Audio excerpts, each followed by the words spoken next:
تباہی ہے ان لوگوں کے لیے جو ایک دوسرے کا راز پتہ کرتے ہیں، چگلیاں کرتے ہیں، پھر ان چگلیوں کو آگے سپلائی کرتے ہیں۔ اب کسی عام کو کہو گے نا قرآن میں یہ بھی لکھا، ہمیں تو پتہ ہی نہ ابھی لکھا ہوا یہ بھی۔ محمد الرسول اللہ صلی اللہ علیہ وسلم نے کائنات کو جو نظام دیا، ہمارا المیہ یہ ہے کہ ہم نے روایتوں کو چھوڑ دیا۔ یہ لفظ دل کی تختی پر لکھ کے لے جاؤ، ہم نے روایتوں کو چھوڑ دیا، رسموں کو پکڑ لیا، رسمیں خود بناتے ہیں، توڑتے ہیں، روایتوں کو ہم نے چھوڑ دیا۔ اگر ہم روایتوں کے اوپر عمل کرتے تو آج اللہ اور اس کے رسول صلی اللہ علیہ وسلم کی رضامندی ہمارے ساتھ شامل ہے۔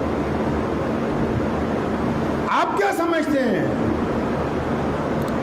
کہ اگر کوئی بندہ زیادہ پڑھ لکھ جائے عزت پا سکتا ہے؟ تین طبقے ہیں مسلمانوں میں، میں زیادہ وقت نہیں لوں گا کیونکہ آپ لیٹ ہو گئے ہیں، بس چھوٹی سی گفتگو آپ سے کرنا چاہتا ہوں کہ تین طبقے ہیں مسلمانوں میں۔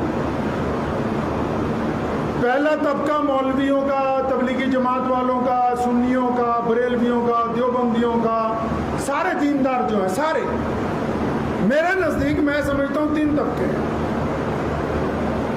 اچھا جی، ان تینوں طبقوں کو میں اس بات کو یقین سے کہتا ہوں کہ ان تینوں طبقوں کو بڑی فکر ہے مسلمانوں کی، ایماندار ہیں، ہو سکتا ہے دو چار بیچ میں خراب ہوں لیکن اکثریت ایمانداروں کی، دل میں درد بھی ہے قوم کا، فکر بھی ہے، کام بھی کر رہے ہیں۔ دوسرا طبقہ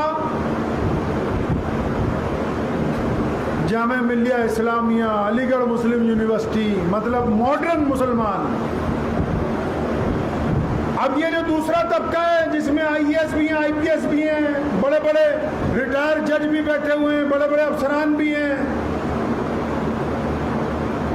ان کے بارے میں بھی میری یہ رائے ہے، یہ بھی چاہتے ہیں کہ ہماری قوم تعلیم حاصل کرے، ان کے دل میں درد ہے، کام کرتے ہیں، ایسی کوئی بات نہیں۔ دو طبقے ہو گئے۔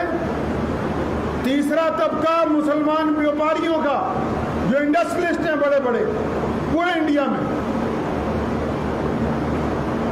وہ بھی بڑے دیانتدار ہیں۔ تمہارے گھر میں نماز کا کمرہ ہو نہ ہو، اگر کسی انڈسٹریلسٹ مسلمان کے گھر چلے جاؤ گے، گھر میں نماز کا کمرہ بھی ہوگا، امام بھی اپنے بچوں کو پڑھانے کے لیے لگا رکھا ہے۔ اگر کوئی بڑے مدرسے والا جائے گا تو بلڈنگ بھی بنوا کے، اس کا مطلب دین کے لیے وہ بھی مخلص۔